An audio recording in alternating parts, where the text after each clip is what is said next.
আল্লাহর পক্ষ থেকে আমাদেরকে উনি গিফট দিছে ডক্টর ইউনূসকে, ওনার জন্য দোয়া করো। আজকে যদি উনি রিজাইন দেয় আমি দায়িত্ব পালন করতাম না, কিতা করবি তোরা কম?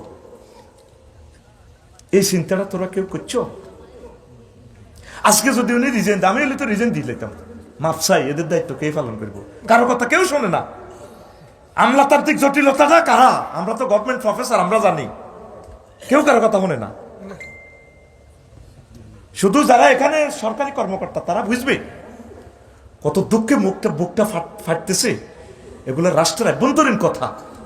তো তোদের দায়িত্ব কে পালন করবে? নিজেরা কোবাকুবি লাগবি তো অল্প সময় বিছাইয়ে লেবো। আল্লাহ তো করে বাড়ি গেছস না, পুরা কমাই লেব, পুরা কমাই লেব তো করে আল্লাহ। নবীজি দেখ 1500 বছর আগে বলে দিছে ফিতনা থেকে ওই লোক বাঁচবে যে লোক সমুদ্রে ডুবন্ত ব্যক্তির মতো দোয়া করে। তুই মেঘনা নদীর পড়ে গেছস, জোগাড় দিবি 5 মিনিট, জেলেরা মাছ ধরে, হাই ডুবি গেছে কাকু, ডেউ ডেউ পানি খাই ফেট ফুলি যাবি, আর জোগাড় দিতে পারবি নি।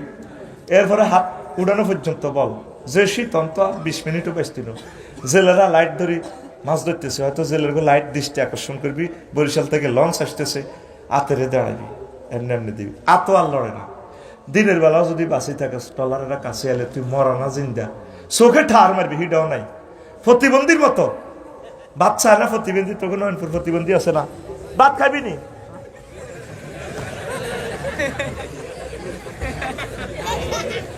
ঠিক না?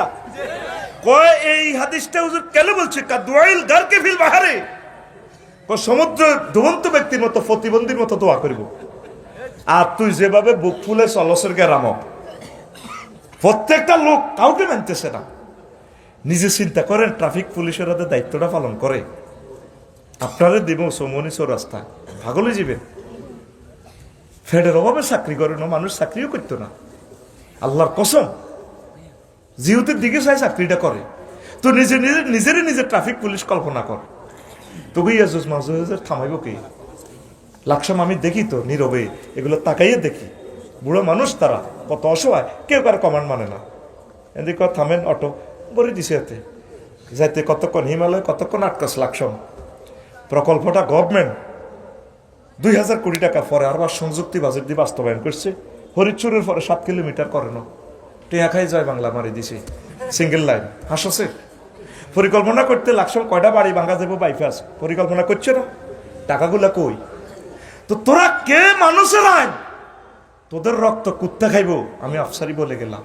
সর্বাগ্রে আলেমগুলারে ফিনিশ করি গেলে উত্তরণের পথ রোনা জারি করা, আল্লাহর কাছে সাহায্য চাওয়া, যারা দায়িত্ব পালন করতেছে তাদেরকে দোয়া করা, তাদেরকে সহযোগিতা করা। দিশক্তি ট্যাক্স, এই যে হরিচরের রাস্তা দিয়ে কত সুন্দর চলছের, সমালোচনা করস, গভর্নমেন্টকে ট্যাক্স দিবি। তোর এই ট্যাক্সের কারণে হিমালয় করে দিয়ে যাইতেছস বিমানবন্দর, হিমালয় বাস, কত সুন্দর বাস, 500 টাকার টিকিট। আমি এটার জন্য দোয়া করি, ভালো সার্ভিস রামগঞ্জবাসীর জন্য। তো বললে চেষ্টা করি কুমিল্লা বিমানবন্দরটা আল্লাহ যদি কবুল করে তাহলে 25-30 মিনিটে চলিয়ে তিরবি ইনশাল্লাহ রামগঞ্জ। তখন নাম ধরে দোয়া করতে আছে, আমিন কো। রাডার স্টেশনও চালু আছে কুমিল্লা বিমানবন্দরের, সবকিছু চালু।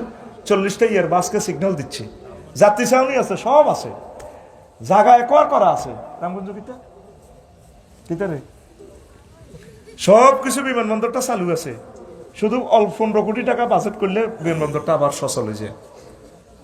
এতে মনে করছো রামগঞ্জ কেন করিবার লাগে? হ্যাঁ হ্যাঁ চালু হচ্ছে। আল্লাহ কুমিল্লাটা লালমনিরহাট হেরা কয় টাকার রেমিটেন্স আইয়ে আইও। এবার আমি একটু তার সুবাদ করি।